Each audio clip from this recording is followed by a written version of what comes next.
All right, everyone, we're back. Finally back. This is the second episode of the new season. I know I took a lot of time off. There's a lot to do with Food Lies. We're getting that film out there. We're getting in front of the big platforms. Still need some help. If you know people at Netflix, Amazon Prime, we need to get the word out to them that Food Lies is ready with episode 1. We need to get funded. We need to just get a little more help to finish the other 5 episodes, and we can get this out to the world. This was a super fun podcast with my pals, Dr. Ted and Dr. Andreas. This is really about the satiety per calorie concept, nutrient to energy ratio, how to get out of the dietary camps, why some diets are good and why they're bad. It all makes sense if you listen to this episode with these concepts. So I think you're going to like this one. Go to nosetotale.org. We got beef back finally. We got some pork, last of the pork, the really good pasture-raised pork. So you were going to want to get that. Go to nosetotale.org. We got the body care there as well. And the biltong and the liver sticks, actually. Ooh, yeah. We got the liver sticks. Great way to get liver on the go. So, yeah, super fun episode with my good pals. Enjoy this one, and we'll see you next week. All right. We got the dream team here. We got Dr. Andreas and Dr. Ted. How's it going, guys? Great. How are you? Great to be here. Awesome. Yeah, so we got to get, if people are just listening, Dr. Andreas, can you say hello and tell us where you're calling in from and a little bit about yourself? Oh yeah, sure. I'm calling in from Stockholm, Sweden, and I've been obsessing over nutrition and health for a couple of decades. Helped start a company called Diet Doctor that some people may have heard of, the biggest low carb website in the world. Has been involved there as well, and then. Now we started another brand, another product called Hava with a more of a satiety focus. So yeah, I'm full-time into nutrition and health. That's what I'm obsessed about. Sounds like a familiar story. We're all obsessed with this stuff. We're like total nutrition nerds. I've had you on before. I met you years and years ago at some conference. And of course, Dr. Ted, I've had on probably 4 times now. And if the audience isn't tired of him now, he's on again to talk about the same old stuff, which is probably new to a lot of people. And I've gotten a lot of new followers since then. So yeah, Dr. Ted, say hello. Oh yeah, thanks for having me on again. I'm sorry if I'm getting boring at this point, but yeah, I'm just a primary care doctor here in Seattle, and my whole focus is streamlining nutrition and exercise information for patients, basically to try to get the best results in the least amount of time and effort. It's probably because you're also a mechanical engineer like myself, and we're all about efficiency, effectiveness, and what works. And so both of these great doctors have risen above all dietary camps and now kind of have this new knowledge of nutrition that kind of is more ironclad. It's more undebunkable. I've done the same thing over my short career. And yeah, I started making the Food Lies film 6 years ago. People know this by now. And it started out as one thing, and then we had to scrap it and redo it. And now it's a completely new thing. And so it was a really helpful journey for me to go on to go down a rabbit hole. And I think that's what happens, right? Is you probably see this a lot because you see thousands of patients between you two, tens of thousands of people. Ted's probably seen 100,000 people by now. And what works for someone in the beginning, they really think that that's the magic. That's the only thing. You know, they're like, this is it. That's why people go vegan. They're like, oh my God, I stopped eating trash and now I feel better because I'm eating whole foods. Everyone's got to do this. This is the only thing that works. So everyone has this bias of like what worked for them. And it takes many years and open mind to realize that there's many different ways of eating that can work. And that's what you guys have found and helped me to find, because I've been following you guys, this whole time. So let's start there. Yeah. And Dr. Andreas and you kind of lead Hava. And so that's kind of how it got started is zooming out a bit. Yeah, but I think exactly what you what you said. I got really into various versions of low carbohydrate diets more than 2 decades ago. And just like you said, I felt this is it. This is the thing. It's working so well. Science supports it. all my patients who go on this, they have amazing success. So we have to find a way to bring this to more people, and that's what I aim to do with Diet Doctor blog and then product and website and then the whole team to help us do that.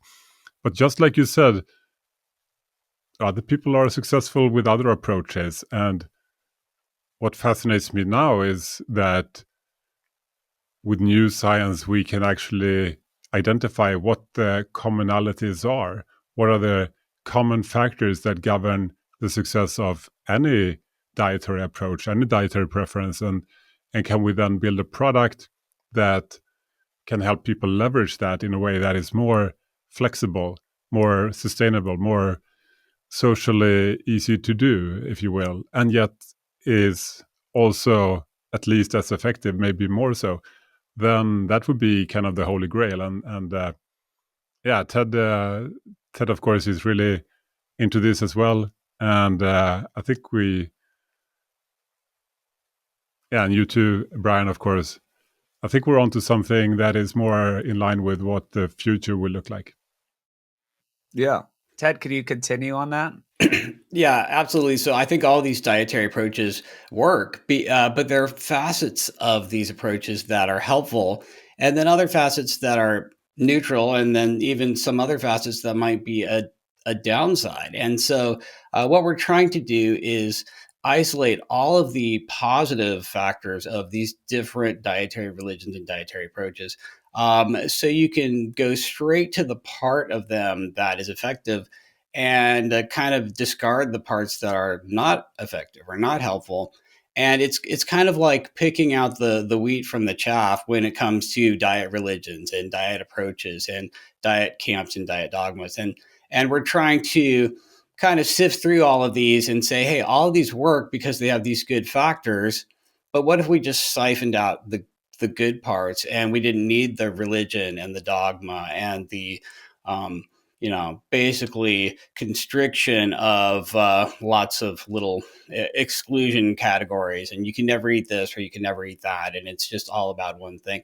So we're really just trying to sift through all of these different dietary approaches and figure out what works and why, and demystify it. And I think in the past there was this sort of religious or mystical feel to things like paleo and keto and carnivore, and we knew it worked because the anecdotes were mind-blowing, but we didn't know exactly how. So you just had to religiously hang on and do exactly what the diet said, even though it might not make sense at times, and even though it didn't explain all the vegans over there who are doing just great eating plants only. And so now we're just trying to kind of blow the whole thing wide open and figure out, okay, what's powering all of these? How can we just go straight for the objective evidence-based factors and get rid of anything that's unnecessary and dogmatic?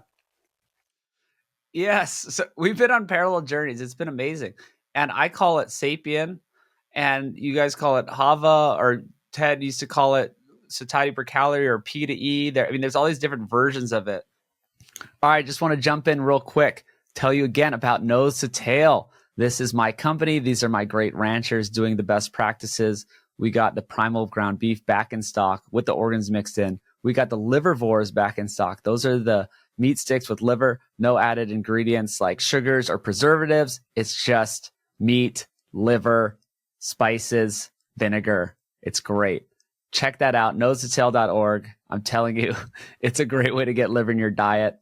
Thanks for supporting us, and back to the show. And so we're not just talking about Hava. This is not like some sort of sales pitch for Hava or my diet, because, well, it's not. I do want I wanted to find something to call it though. Like, what is this? That's why it's like I call the sapien framework. And it's just, what do all good diets have in common, and what do they all leave out, and what are the principles behind them? And I started talking about camp, no camp in the last couple of years, which is a bit funny because it's still a camp. I still am in a camp, but it's trying to be the ultimate no camp, where we just take the best and what works. Great points, Ted. It's like paleo. It's like, but why can I not drink raw milk? There's tons of people these days. I actually have raw milk at my Spot Sapien Center in Austin. It's like a pickup spot. Everyone gets the raw milk. Everyone's doing amazing on it. They love it. It doesn't make me feel bad before I get allergies if I drink milk. The raw milk. I'm like, okay, well, why is this not a good food just because the paleo diet said I can't have it? That's where we need to get to is why do we have these arbitrary rules? And I don't know. It's just something about being an engineer. I swear. Andreas, do you have some sort of engineering background? How did you get into this world? No, I'm not an engineer, but certainly very interested in science and the scientific method and how to get closer to the truth. So, but yeah, I mean, paleo, of course, works really well for a lot of people. And of course, if you remove new foods, then you get back to foods that the human body likely is adapted to, and that makes a lot of sense. But just because a food is new doesn't mean it's necessarily harmful. So you're gonna exclude a lot of potentially very helpful and nutritious foods for no good reason just by following that rule. And same thing with low carb. Low carb diets work. We know that, a lot of experience, a lot of science showing it. But it doesn't mean that all foods with carbs are necessarily bad for you. They can be quite nutritious as well. So all of these are, and the same thing with vegan diets, or let's say avoid all ultra processed foods. Well, some ultra processed foods are actually quite nutritious and helpful. So all of these arbitrary divisions have pros and cons. And for me, it's fascinating to see, okay, what are the underlying factors that we can identify again, and then maybe construct an approach that is less dogmatic, more flexible, and also potentially more effective. Let's say with low carb, you might have problems such as not only that you're excluding all carb-containing foods, even if they could be helpful for you, but also that maybe turn a blind eye to some problems like pure added fats, bulletproof coffees, pouring lots of butter and oil on top of everything might not help a lot of people reach their goals. So you have an approach which is on balance helpful, but that has a lot of problems in both directions. And if we could find a way to get away from that, then we could have a much more effective low carb diet, or a much more flexible low carb diet, or any combination of those. So, yeah. So since I talk to so many people and I'm just on social media a lot, I see a lot of this, and people get stuck in this camp, and then they think that they are going to break the rules or they're off the team if they are low carb and they have an apple. They're like, oh no, I can't have this apple. Or there's people get stuck in carnivore. I'm like, why do you need to be carnivore? This is a great maybe healing modality if you have some sort of extreme gut problem and you can do it for some months. But then they think that they have to be carnivore. I'm like, well, why do you have to be? Right? It's like I want to open it up for people to not feel trapped. But then this is my next question though, because then you get into the opposite extreme is these modern dietitians, the big registered nurses dietitian camp that's just everything is amazing. Everyone needs to be eating processed foods. If you avoid processed foods, you have an eating disorder. Those people, it's like the standard thing that they're trying to get everything is fine and you should eat everything. So how do you walk that line, Ted? Because is there some rules there or metrics or yeah. Yeah, I mean, well, the answer to everything is always somewhere in between. And the reality is I can see where some of the RDs are coming from, because I have had patients who were so orthorexic that it was just a severe mental illness. Like they were literally destroying their quality of life because they were so freaked out about eating something that wasn't paleo or wasn't low carb or wasn't keto or wasn't carnivore. And some people get so sucked into the cult mentality and the restrictive tribalism that it really screws them up psychologically, and their quality of life is actually way in the negative column. And they might even, on some extremes, they might even be better off just never even thinking about their diet and just exercising more or something like that. So I've seen so many people really get negatively affected by a just extreme cult-like diet religion mentality that I can actually empathize with dietitians who are like, whoa, you need to back way away from this and just, eat a little bit of everything in moderation or something. I can actually see where some people would have that view after they worked with enough, diet cult survivors, basically. I hate to say it, but that's the reality for some people. So the answer is somewhere in between. I mean, what you really want to do is be less dogmatic and be more open and have fewer rules and restrictions, but at the same time, really understand what's driving all these dietary factors so that you can nudge your diet in a positive direction by choosing things that have higher satiety per calorie, for example. And it's a difficult. It's really is like a tightrope for a lot of people. Where on one side you just eat whatever you want because it tastes good, and then you end up weighing 500 pounds. And on the other side, you're so orthorexic that it's ruining your quality of life.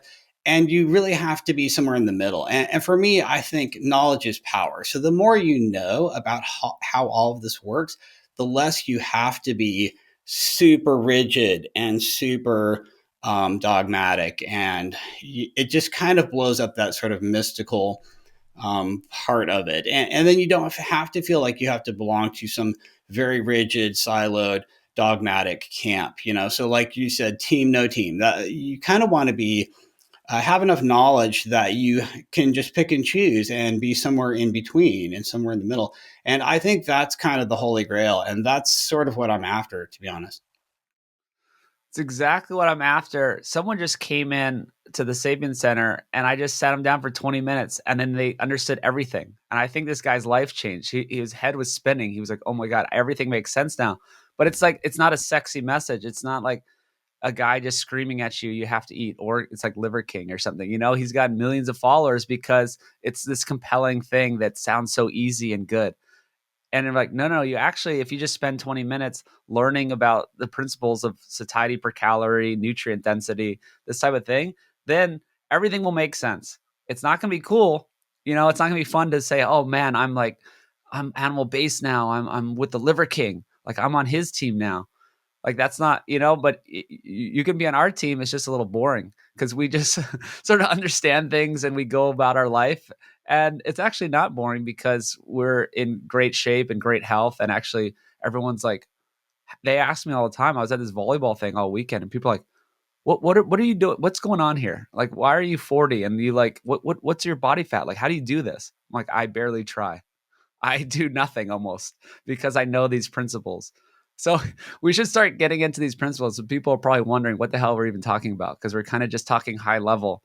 So yeah, Yeah, let's Andreas, do that. let's do it. Let's get into satiety per calorie, that kind of thing.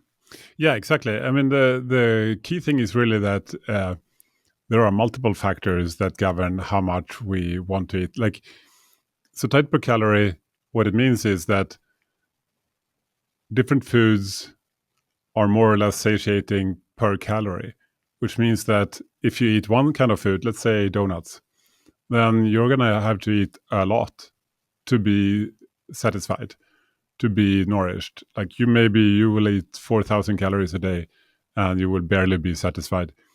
On the other hand, if you eat something very nutrient dense with certain factors like a high protein percentage, low energy density, less addictive, etc. Let's say you eat salmon. Now if you only eat that, you would only eat like 1,500 calories, like less than half, and you would be at least as satisfied. So the point of this approach is really to figure out what foods are more or less satiating per calorie. Like where are foods on this scale? And then trying to nudge yourself a little bit up. So make more satiating choices, which then means that even if you eat as much or as little as you want, you will end up eating less. And you will be like you, Brian, 40 years old, maybe. Well, you're going to be your age, obviously, but a decent body composition and metabolic health for your age, for sure. It's not very hard, since we live in a in a world where unfortunately most people are metabolically unhealthy and not with a great body composition necessarily. So it's pretty easy, I would say, when you know, like you said, when you know these principles, maybe even some tools to help you do it, then it is relatively straightforward. You can eat as much or as little as you want, and you can be pretty Yes. flexible in your choices. Yes, it's great. So yeah, I love to be flexible, but I'm not all the way flexible like these dietitians, or I'm not like Lane Norton, although I'm friends with Lane now. But he's just like, I'm gonna eat Pop Tarts, I'm gonna do this. Like, well, I still don't want to eat Pop Tarts, but I get kind of where he's coming from of like, let's not be crazy about it. Like there actually is some wiggle room if you know the right tools. And so Ted can go into more of these tools because no one wants to be overweight. No one wants to eat, quote, eat too much. Yet everyone does. 88% will say is metabolically unhealthy and probably could lose some weight. So then how do people do it? You just need to you need to get more nutrients for less calories. It's like the simplest math. More nutrients for less calories and you'll do better. So how do people do that, Ted? Yeah, and I've struggled just like you have with a really good overarching name or concept for this. And when I started out, it was like nitrogen to carbon ratio of your diet, and that wasn't very sexy at all. And then it was like this PE concept, and but the overarching theme is definitely nutritional density versus caloric density. And the problem is basically refinement of non-protein energy in the food supply, which is basically refined carbs, refined fats, and alcohol. So anytime you just suck all the carbon chains out of real food and make a refined calorie source, basically carbs, fat, or alcohol, then you're causing problems. So really the root of all of our problems is the refinement of calories, and just dumping them into the food supply. And so what you're really trying to do is avoid refined carbs, refined fats, and alcohol. That's kind of the super quick and dirty version. But it's not enough to just avoid these bad things, because you actually have to eat a lot. Like everybody needs a ton of protein every day, a ton of micronutrients. You need a ton of potassium, a ton of protein. You have to eat a huge weight and volume of food, because otherwise you're just hungry and you'll end up in your pantry at 10 o'clock at night just eating Pop Tarts. So my approach is to go out of your way to eat a lot of the things that you actually need to eat every day. And I think that's the part that doesn't get highlighted enough. Like all of my patients know what they shouldn't eat, right? They know, okay, that's bad. This is bad. Those are bad. I shouldn't eat any of that stuff. But then what do they actually eat? And how do they do that in a really easy, really sustainable way? And so I find for most of my patients, it's like, okay, here's an actual list of things you're going to buy at the store. And here's a list of super easy recipes and things you can cook for yourself. And here's how you learn the skill of reading labels and just procuring all the stuff that you need to eat, you want to eat, you have to eat. That's the hard part, and that's the part I try to focus on, and that's what I think people need more help with. Like, we know what not to eat, but what should we eat? Like, what can we eat? What do we want to eat? And so I like to focus on that, and it's pretty hard, especially because when you walk in the grocery store, like the vast majority of things in there are not helping you out; they're taking you further away from your goal. So it is difficult. Like nobody knows what to eat. It's pretty wild. And the calorie talk is so annoying because you kind of laid it out. It's nutrient calories. That's protein, vitamins, and minerals. I mean, vitamins and minerals are non-caloric. So the whole calorie thing kind of falls apart already because we need vitamins and minerals, yet they don't really have calories. So how are we even going to measure this? So we're talking about nutrient calories, which is mainly protein if you're reading a label. And then energy calories, which had fats, carbs, alcohol. And like it's so weird that people are obsessed with calories when these are completely different. And one of the calories you want more of, nutrient calories, and one of the calories you probably want less of. So why are we categorizing them the same? It's insane. It hurts my head a little bit that these are completely different calories. So people need to eat more of the nutrient. That means they're eating salmon and eggs and meat and good foods, yogurt. That these are these protein containing foods, and you need to just cut down on the refined fats and carbs, and of course alcohol. So so Andreas, tell me more about how you guys are approaching this and how to make it easy for people. Sure. I mean, that is really the biggest core of it, but it's not the whole thing. It's not. I mean, we talk about protein percent, which sort of uh, micronutrients, vitamins, minerals usually come along with the protein in real foods. So it's kind of the same thing, pretty much. But it's not the only thing that drives people to eat more or less in the modern food supply. We also have the concept of energy density, like how dense is the energy in the food, um, how diluted is it by water and fiber. And people tend to eat a lot more if the food is condensed, which is kind of connected to this refinement idea. If you refine pure sugar, then the energy density goes way up compared to wherever it came from, corn or something. Same thing with fat. If you take out the seed oil from seeds, and energy density goes way up, and then you add it to foods, energy density goes way up. So it's a way to measure the quality of the carbohydrates and the fat, you might say, is this energy density. And also fiber content. Fiber slows down absorption of foods and tends to lead to people eating a little bit less. And then we have a fourth factor that we also look at, which is this kind of hedonic, addictive, seductive thing where certain combinations of foods drive people to eat much more, such as fat and sugar together. We all know that. But I mean, if you think of chocolate, for example, people tend to, or ice cream, people would tend to eat quite a bit of that, even if they're not so hungry. If they get a chance, I know I will. and But there are also other combinations of salt together with higher fat foods. Salted nuts, far more attractive than unsalted nuts. So we have this complexity with all these different factors that more or less strongly influence how much we want to eat. And so what we've taken upon ourselves to do is to create a ranking from 0 to 100 of all foods, where we take all these factors, combine them, and then rank foods, commonly available foods from 0 to 100. Like, how satiating are these on this scale? And that becomes a quite helpful tool to take this extreme complexity and make it simple.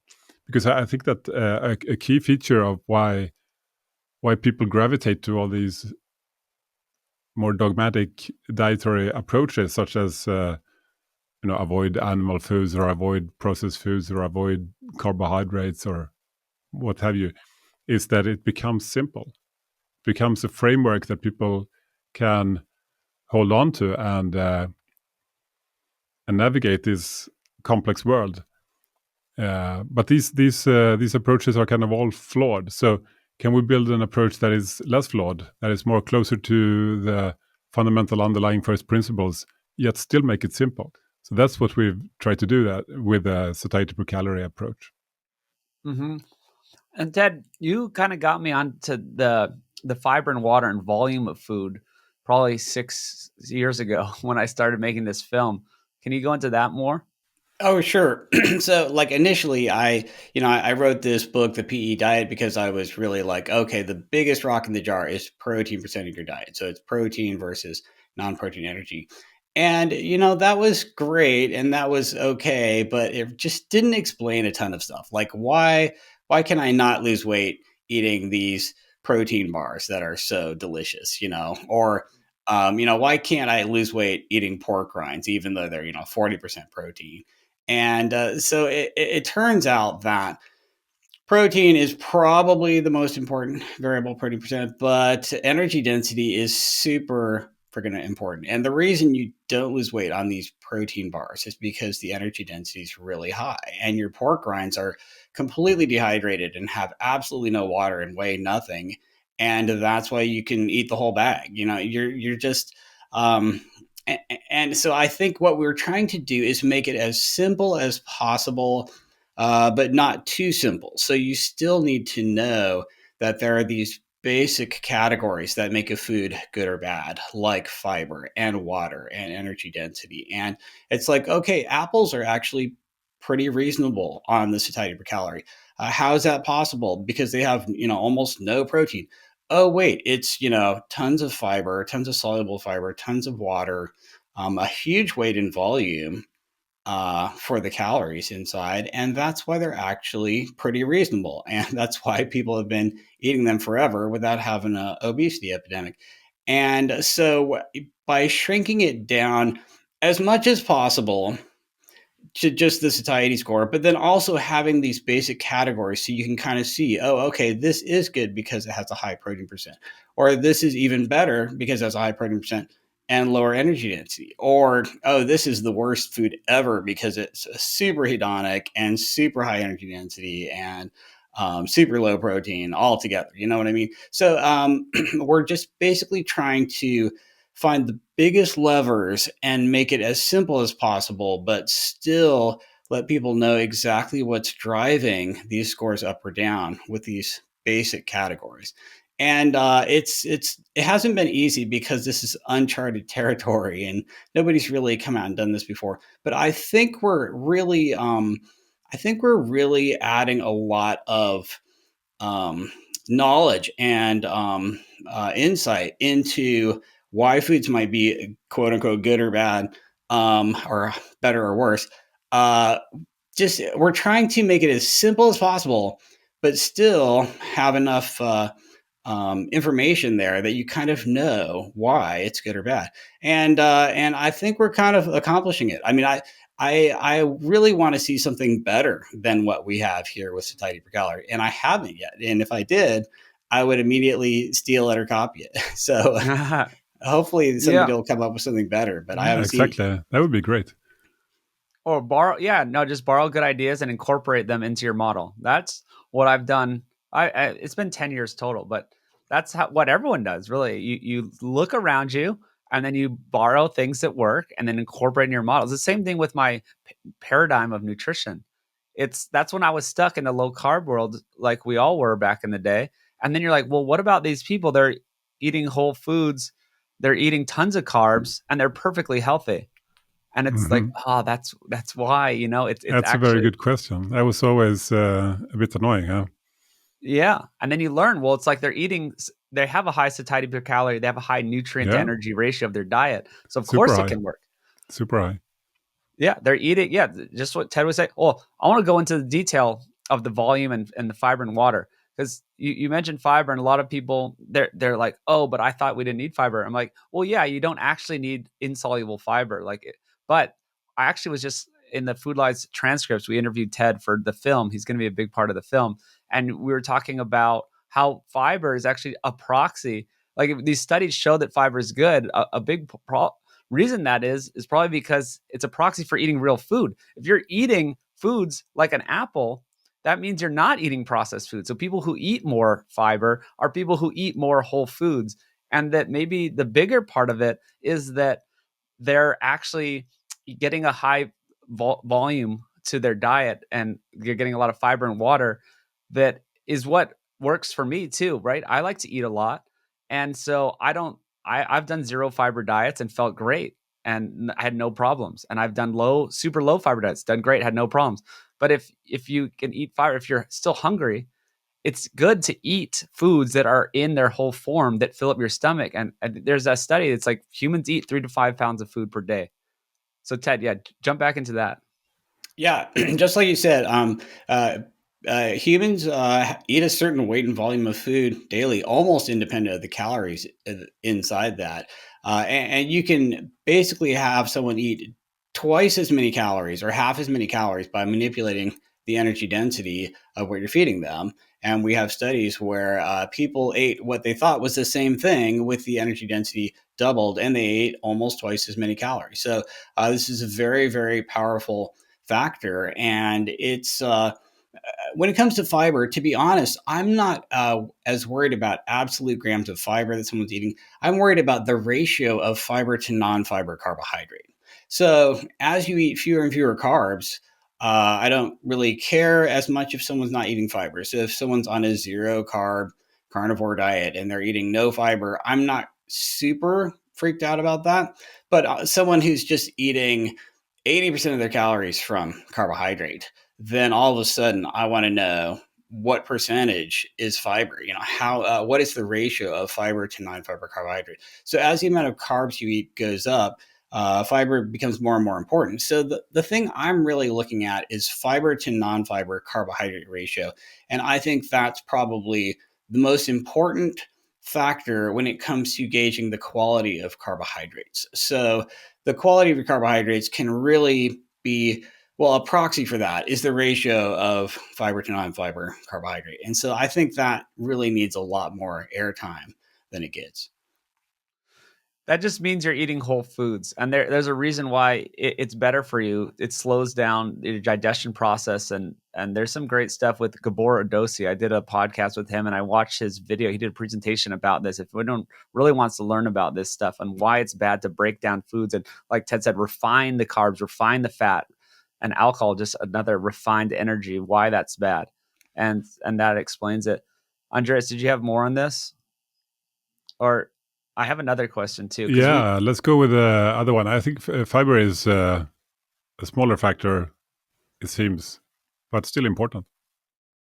Well, it's just more about the vault. Yeah, that's what I'm saying. It just means that your food's intact, which is good, right? Absolutely. Yes, it's good. And so even I've talked to people that struggle on carnivore because they said they can eat like 4 steaks in a row. And a lot of people come with food addictions, and that's how they get into carnivore, and they're overweight. And so I suggest, well, what if we ate some sauerkraut and pickles, for example, with your meals? Then it fills up your stomach. These are very low energy density foods, right? There's barely any calories in pickles and sauerkraut, but it's filling up their stomach. And then then they're like, oh, okay, I am full. I ate 1 steak, sauerkraut and pickles. Now I'm good to go. So that's a little hack that I probably learned from Ted, but it's just really interesting how that works. And you have something, Andreas? No, I totally agree. I mean, I think that carnivore, clearly it works well for a lot of people, but I think for most people, there is no problem in eating vegetable foods in most cases. So, and like you said, pretty much all vegetables are pretty high satiety per calorie, especially if you go for the non-starchy versions. It's super, super high. Satiety per calorie is off the charts. Like the highest satiety per calorie foods of all foods are like green leafy vegetables and things like that. Yeah, it's just a hack. And then some people, it's not saying that you have to have them. It's just no, you don't have to. Yeah, but there can be, and then people say, well, I mean, I'm not going to get a lot of satiety from a bit of spinach, and that's true, of course. So it's satiety per calorie. The way to think about it, I think, is could you become obese by just eating spinach? It's probably not even possible, not even if you really went for it, I don't think. It's good to do those little thought experiments, actually. It's like, could you become obese by just doing this? and with any whole food, it's pretty much no. And then pretty much. Yeah. And Ted, so now we're talking about processing because there's a lot of nuance there. Because yes, people think butter is great. I hang around some Weston A. Price conferences sometimes, and they're like, oh, well, you slow ferment the sourdough, and it's good, and it's better, and it's amazing, and butter is a superfood, and it's amazing. And they're just eating butter on bread all day, and they're not looking too healthy. So that's one part of it. And two is the Andreas said before that, not all processing is bad. I mean, like a whey protein. Like if we're talking about protein, it actually doesn't get bad if you process it. So Ted, if you have more there. Oh, so like, okay, I've survived. I'm a diet cult survivor, right? I was hardcore low carb and keto and paleo and you name it, and I was sucked in and dogmatic and all of those things. And so now that I've like sort of recovered from all that and been deprogrammed, and I kind of see the ones and zeros in the matrix, I'm on the lookout for anybody who's like headed in that direction. And what I see right now, honestly, is the whole entire evidence-based nutrition space is actually like wandering towards this cliff edge of ultra processed foods as being like the next paleo or diet cult or religion. So like there are so many, if you just look at paper, scientific literature right now, and just type in the word ultra processed, every single study right now is something ultra processed. It's like the association of ultra processed foods and every disease you can think of and every bad outcome you can think of in every country in the world. There's just thousands of scientific literature papers coming out on ultra processed foods. And so that is the new like evidence-based paleo cult that a lot of very knowledgeable, highly educated people are sort of stumbling into, because they're like, oh wow, all we have to do is look at the NOVA classifications, and anything that's ultra processed is bad. And there's just so many things wrong with that. First of all, the NOVA classification and the whole ultra processed paradigm right now is not that great. There are a lot of problems with it. And then there's the fact that some ultra processed foods are spectacular, and excluding them just because they're ultra processed is a huge mistake. It's really just like a paleo type problem there. And then you have a lot of non ultra processed foods that are actually not really helping anybody out with their goals. And so I'm super cringing about the entire ultra processed bandwagon that the evidence based crowd is just blindly hopping aboard right now. And that's yet another issue that you can sidestep with a satiety per calorie model or a sapien model or a protein energy model or any kind of like nutrient density versus caloric density overarching theme that we're talking about here. Yeah, I so would, I there's a would lot like of nuance. to A I would like to lot of argue the nuance. Yeah, other. keep going. I'd like to argue the other side of it. I mean, I do agree with you, and I agree with other people on X and other places arguing the same thing. Like the ultra processed versus unprocessed division is very problematic, or can be. But I still think it's also quite valuable. And you may say there are tens of thousands of studies. Well, we actually only have one randomized controlled trial with exclusion of it, as far as I know of. So it's like one study. We'd love to see some more of that. But anyways, my point is that I think it's very, very interesting to look at this division in ultra processed versus unprocessed, because basically what the food industry has been doing for many, many decades is optimizing for profit, which is what they have to do, right? That's their responsibility to their shareholders. And how do you optimize for profit? Well, you construct foods that have cheaper ingredients, and that's people still want to eat more of and buy more of. That's kind of how you get profit, right? So bigger profit margins and bigger volumes. And so what they do is they remove things like protein that is more expensive and replace it by foods that are cheaper, but then they add some additives to make it equally tasty or even more tasty. And then they add a lot of empty calories in the form of added fat and sugar, which has all kinds of benefits, very cheap, and also makes people want to eat more and more and buy more. So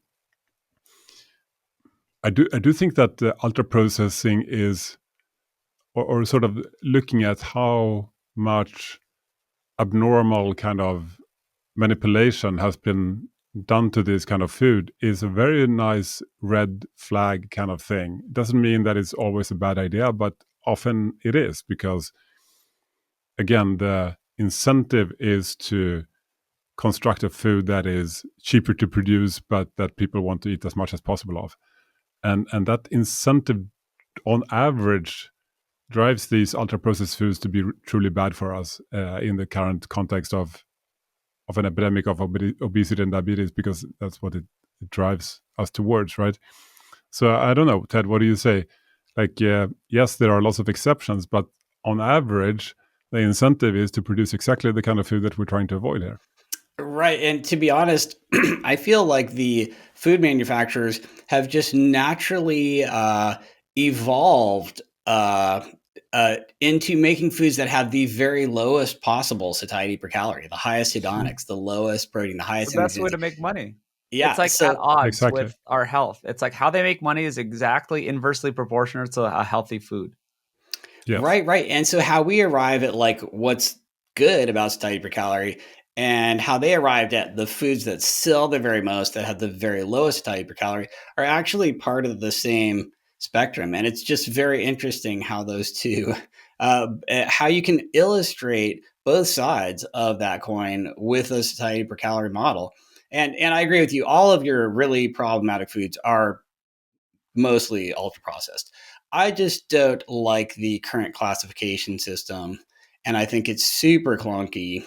And because there are a few black swans on both sides, like ultra processed foods that are not bad, or unprocessed foods that are not that great either. I'm at the point now where if your model doesn't explain absolutely everything out there, you need to Mm. keep working on it. You know what I mean?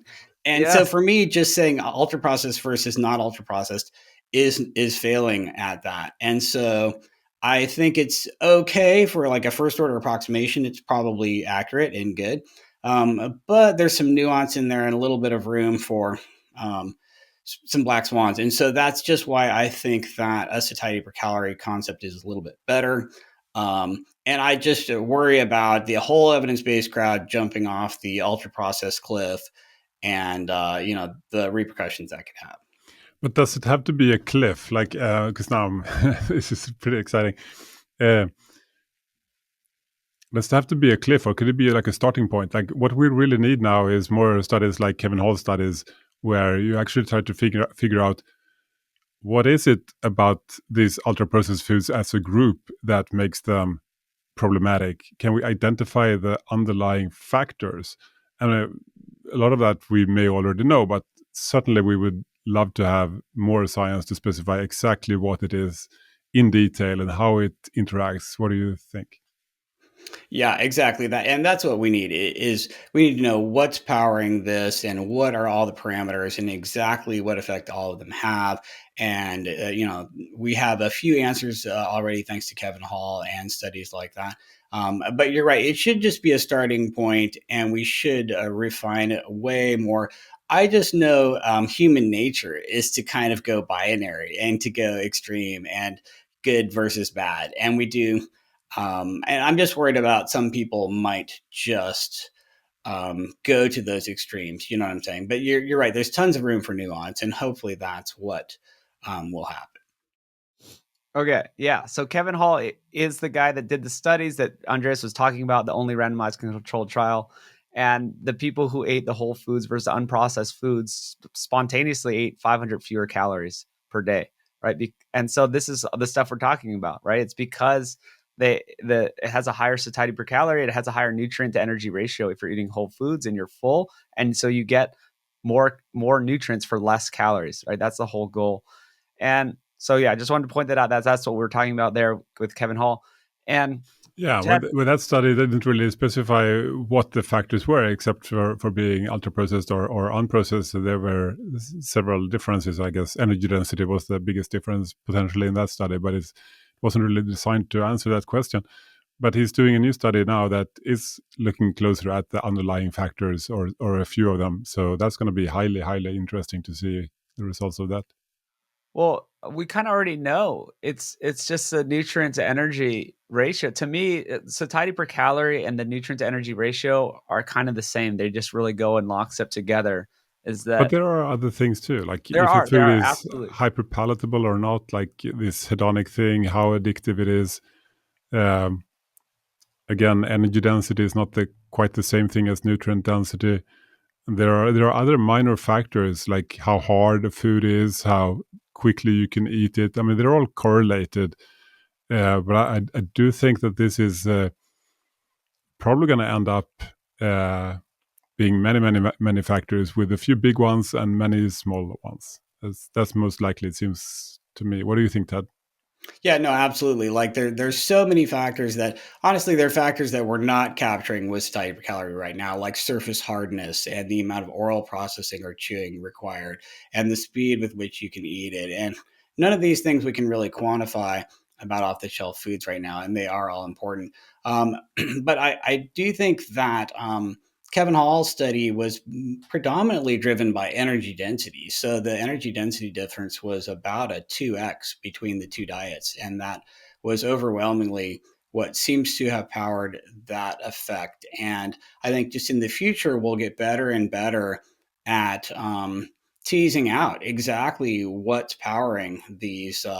Outcomes when people just eat as many calories as they want, and we see big differences between two groups. And so I think that it's the studies are just going to get better and better. And I love what Kevin Hall's doing, and I'm really looking forward to his latest results because I do think it's going to be like a fine tooth comb to really tease out what's driving some of these differences. Yeah, and I didn't mean to say that it's like 100% we solved it. It's just the nutrient to energy or satiety per calorie, but there is like this paradigm that we all believe in that has a lot of factors and it's hard to quantify, but it's generally in our paradigm, it all makes sense. And Ted, we got to get back to the exceptions though. What are the exceptions to the processed foods? Because I agree with you. 95% you could say just people avoid processed foods and they'll be okay and it'll work. And you said like as a first order thinking, and this is like what people need to know. But I like it because you're pushing back because you don't want to be in a camp. So I like that, right? It's like I don't want to be wrong. So you can't have the black swans, you can't have the exceptions. So what are those exceptions on either side? So what are the processed foods that could be bad and the unprocessed ones that could be uh or processed ones that could be good and the unprocessed ones not so bad? Gotcha. So on the process side, it's like all of your bodybuilding foods and bodybuilding snacks. I have all of these, um, bodybuilding packaged brownies that are just really just egg whites and whey powder and really just super high protein percentages. But there are so many ingredients and artificial sweeteners and all these other additives to produce these that it's definitely ultra processed. But I'm quite confident that most people are going to get closer to their goals rather than further away eating these foods, even if they are ultra processed. Now, they're kind of niche and they're kind of expensive and they're kind of whatever. But the point is that they're definitely ultra processed and they're definitely going to take people closer to their goals instead of farther away. And that they're basically driven by the satiety per calorie um, phenomenon. And so you have just tons of these little snack foods and whey protein, egg white concoctions that are actually just fine and probably great. Now, on the unprocessed side, you have things like so agriculture, unfortunately, has given us animal products that are not optimal. So if we artificially fatten a cow or a pig, for example, and just make it as fat as possible so that when you do eat part of this animal, you're getting way too much fat, way too much saturated fat, and you're really blowing out the protein to energy ratio. These are could be unprocessed foods, and but they might have a really unfavorable protein to energy ratio just from the agricultural practices that produced it, if you know what I mean. So I think those are my examples on either Mm-hmm. end that are, But you know, fat. Just to push back a little bit there, fatty meat is still relatively high satiety per calorie compared to many other things, right? I mean, right, if right. I'm you just saying if you just ate like, pork belly and it was unprocessed, it might actually not be getting you closer to your goals. Well, like yeah, if you might had a not be diet. optimal, but if something like butter, for example, is obviously far lower on the protein percentage scale. Some people Right. consider that processed. So that's a one in between because it's not a ultra processed food, but it's like highly processed, refined, and it's fine in normal amounts. But if you made a diet of pork belly and butter and I don't know what's a super, we've cultivated some sweet fruits too. Like you had pineapple. So if your whole diet was pork belly and butter and pineapple, I don't think that would be that great. Right. Right. Exactly. I think like grapes are almost like the lowest satiety fruit. It's, a lot of sugar, not almost no fiber. It's almost like drinking soda, I suppose, almost. So that's a good exception right there. Exactly. Right. Exactly. So that's why, yeah, you have to be nuanced in this. And then it's hard for people to know this. I mean, I guess you built Hava, right? So you can like look at the tool and figure this stuff out. But I just kind of walk around with this in my head, right? This guy yesterday I was talking to, I was telling him if I just have this in my head, I'm making meals for myself based on the nutrient to energy ratio, kind of, which is a satiety per calorie. And I'm like, okay, well, I need more protein, and I don't want to eat like just excess starch. I'm not just going to have like 2 potatoes with my meal. I'm going to have half a sweet potato or something, right? Because this is the appropriate ratio that is going to work. Is that how you think, Ted? Just kind of you go about your day? Yeah, yeah. I mean, and I think about how long it took me to get to the point where it was effortless and I could just kind of read between the lines. And I realized that the average person just does not have this skill of like reading labels and reading between the lines and knowing what might be good or bad about different foods. And it's just it took me a really really long time to learn all this, and I just feel sorry for people who actually haven't spent any time thinking about it or researching it. And like, how do they know what to eat? I don't know that they do, and I think that's part of the problem. And so then the question is, how can we encapsulate this knowledge and just inject it into somebody else as fast as possible, as efficiently as possible? How can we boil it all down to just the bare minimum you need to know and teach it to people? And that's what the Hava and the study per calorie is all about. Just trying to democratize this by shrinking it down to the very simplest level, so that you can kind of immediately understand it and pick up the ball and run with it. But it's not easy. It's quite a skill. It takes forever to learn it the hard way. I mean, I think something, it might be a little bit off topic, but we're living in an exciting time with a huge revolution coming along, not just in nutrition, hopefully, but also in technology. Kind of like when personal computers appeared, or mobile phones or smartphones appeared with this new generative AI that is just super hyped, but might actually be underhyped compared to what it can do. And the reason I bring it up, because we say, okay, it's so hard to learn how to do this.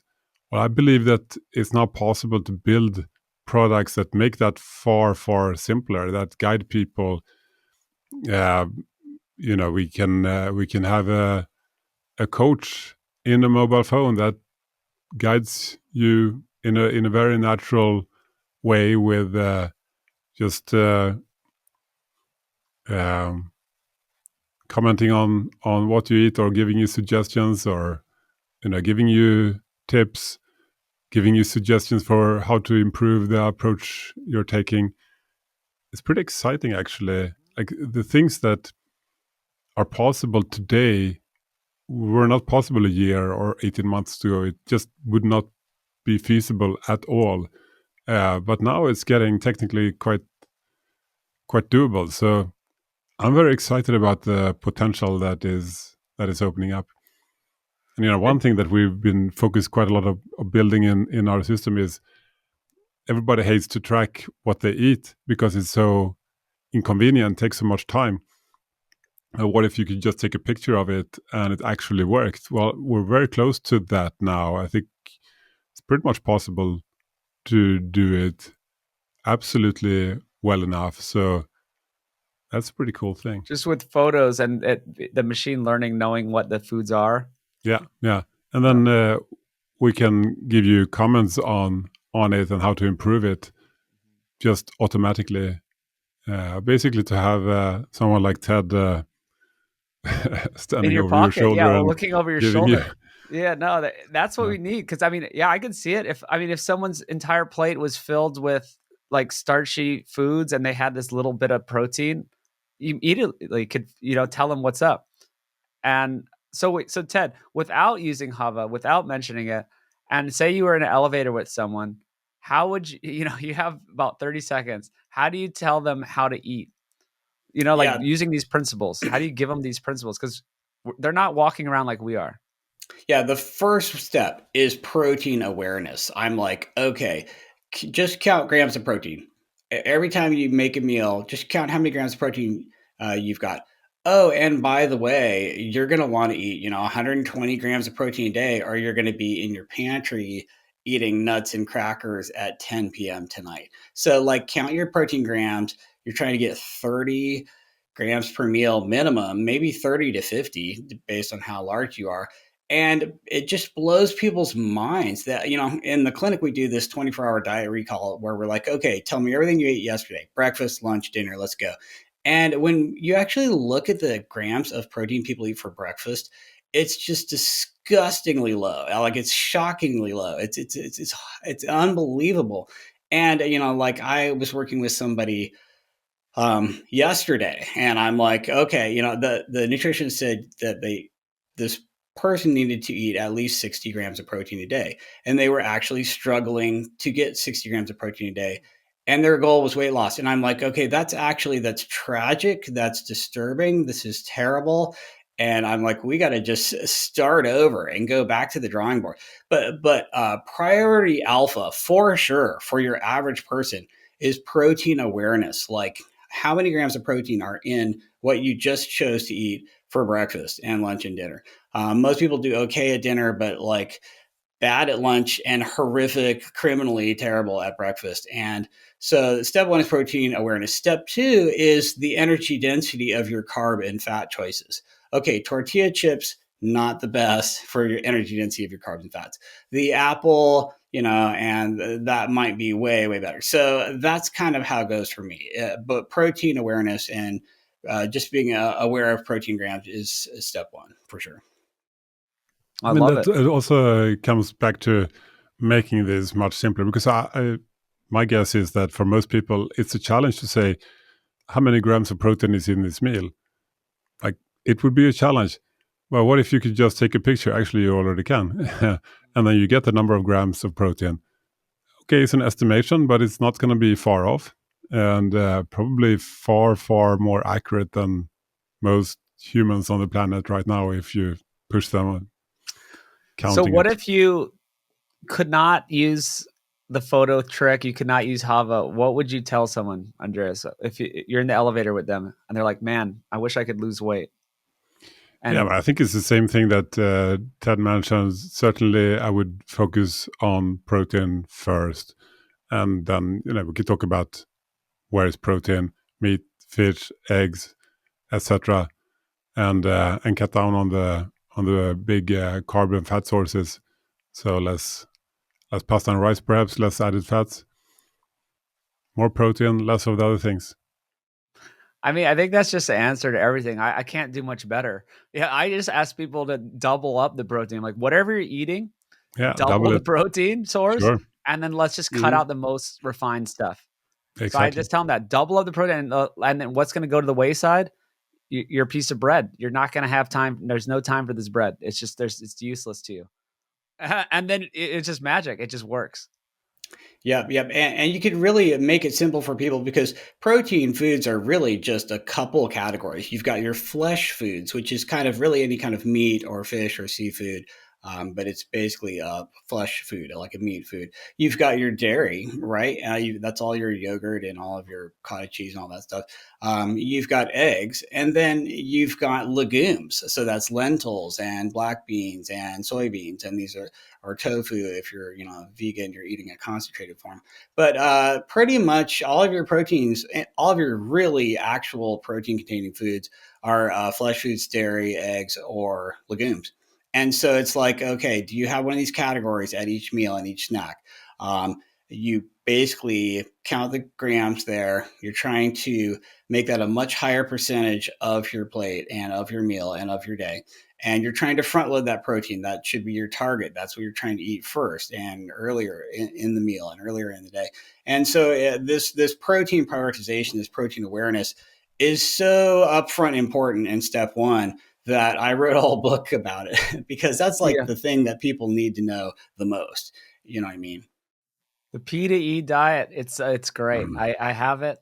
So I my Yeah, last great book. interview My last interview was with Dr. Robbenheimer and Simpson, which Ted, you guys will love that I just did that interview, and we brought you up, Ted. Actually, so can you give that recap just so that you do it on every podcast I've ever done with you? Talk about the protein leverage hypothesis. Got it, guys. So Rappenheimer and Simpson, I basically worship these guys. They basically discovered protein leverage, which is that most animals on Earth have a protein satiety factor that they are going to eat until they get enough protein. So you're pretty much going to eat until you get enough protein, and only then are you going to stop eating. And this is something that nobody really realized because protein is a very small percentage of everybody's calories. So like globally proteins, 14, 15% of calories. And because carbs and fats are a much bigger chunk, everyone's been looking at carbs and fats forever. It's like, is it carbs? Is it fat? Carbs, fat, carbs, fat. And everyone ignored protein because, well, it's just 15%, so who cares? It turns out because it's such a small percentage and so tightly controlled and so the same anywhere you go, that it actually is the most powerful leverage factor of all. And that's why people just eat until they get enough protein. And so Rabenheimer and Simpson discovered this and have tested this concept in a lot of different animal species and in humans. And it's definitely real and it's definitely powerful. And it's something basically nobody knows about. And it just should be a household term, and it's not. And I don't know when this guy's going to win a Nobel Prize, but hopefully I'm there to see it. So yeah, that's basically protein leverage. Formerly the protein leverage hypothesis, but I think they've done enough science to ditch the H or the hypothesis part and just call it protein leverage. Yeah, Andreas, do you have something to add to that? No, I mean, like Ted said, I talked to them quite a few times. Actually, did a podcast with them myself. It's coming out soon. So yeah, I agree with all of that. I think they came up with something extremely important. It's not the only factor that controls this whole thing, but it might actually be the biggest single one. I think it's huge. And like the one experiment, one of the main ones, it's like just to tell the audience if they're not familiar with it yet. You can take if a mouse eats a certain diet and it's 14% protein, whatever it is. I'm gonna get this wrong. They'll just eat the right amount and it'll be all good. If you dilute the protein down to say 11%, and so therefore you have to have more fats and carbs, they're just gonna have to eat more of this rodent chow to get full. And so then they saw, okay, they got sicker, they got diabetic, they got fat, overweight, whatever it was, or they died sooner. It's just as simple as concepts that, yes, there's more to it, but that's just a good illustration of what's going on in the US. And Ted has been hammering this for, I don't know, 10 years. Yeah, but exactly. Like if you just pour added fats, seed oils, and added refined carbs into the food supply, then the protein percentage drops. So in the Western world, maybe it drops down to like 12% or something, which is actually close to where people eat the absolute most amount of calories. So our whole food supply is optimized for profit, right? And that's where the profit is. You dilute the protein because it's expensive and it's just causing people to stop eating, which you don't want if you're selling the food, right? You want people to eat, and that's how you do it. Ted, that's, yeah. Yeah, exactly. And it's a little confusing because actually on the low end of the protein, it's a U-shaped curve. So if you can get protein down to 5% or 4%, animals just give up on eating and they just kind of stop and they actually eat less at the very, very low ends as well. And I think that's confused a lot of people who don't buy the whole protein leverage thing. But it does make sense that it's a U-shaped curve because absolutely everything is on a U-shaped curve. So that makes perfect sense to me. And it's still a very powerful factor. I personally think that actually hedonics can blow every other factor out of the water because I know that I could eat all the protein and salad and weight and volume and all the other three factors in the world for dinner And when that dessert tray comes out, I'm still having a chocolate eclair because it's that so hedonic and delicious. And so I actually think the most powerful of all the HAVA four factors, the protein, the fiber, the energy density, and hedonics, I think hedonics can actually overwhelm everything and blow it all out of the water. And I think that, at the extremes of obesity, you're mostly dealing with an addiction type phenomenon, and the hedonic is pretty much blowing everything else out of the water. So that That's might be more interesting. Yeah. important. Hmm. It's a Yeah, good. you may be right in some cases, at least. But I wonder which one has the most impact, sort of on a societal global scale. Yeah, Yeah, I'm I not guess sure. we don't know until we do the studies, until someone does the studies. Right. That's what we need. It's hard to measure though, because I always think, okay, for one, yes, I can eat the most perfect meal and be completely full, and if there's ice cream, you're hungry again. It's just crazy. It's a part of the brain that just, there's this thing that they call it second stomach, or there's always room for dessert. There's just something about it. Maybe it's from our ancient wiring of just getting energy to survive, and honey and whatever it is, it's real. But here's what I think. I know we have to wrap it up, but if if it was just hedonic, but there wasn't satiety, then people, if they just ate more, then wouldn't they just be full longer? Right. So that I don't like the hyperpalatable argument that much, because it's like, okay, well, so what? This food's hyperpalatable. But if it was actually correct, real food, then I'll just be full for longer. And it wouldn't matter that I ate so much in one sitting, because I'd be full for longer. So the problem is back to satiety per calorie, is because the foods that they were binging on are not the right foods, and therefore they didn't satiate them properly. So then they were hungry again later and ate more again. Mm-hmm. Yeah, they are definitely all tied together. It's hard to tease them out. You can go around forever. Like, is it satiety or is it hedonic? Is it, all that stuff? But they kind of all make sense. But oh man, okay, we got to wrap this up. This is great. Andreas, can you tell us just more about Hava? Because you just have a free trial for that. Yeah, sure. People can go to hava.co if they want to try it out for free. I really think we're building something quite special. I'm super excited about it. Like I talked about the possibilities of modern AI to make this approach truly simple. And then I just think it's the future to not look at one single factor, but find a way to combine them all and still have it be simple. So yeah, super excited. I'm really looking forward to more of people's feedback on what we're building and quickly improving. So yeah. That's so great. And then do you have a personal place people can find you, Twitter or something? Yeah, they can find me on Twitter, Dr. Eenfeldt. Dr. E. And Ted, where do people find you? Yeah, I'm on all the socials at Ted Naiman, and like Andrea said, I've been working with him on this Hava stuff, which is super exciting and super cool, and I'm very geeked out about all of it. Awesome. Well, I've tried it out. It looks great. It's really cool. And we'll see you guys some other time. Thanks, Brian. Nice to be on.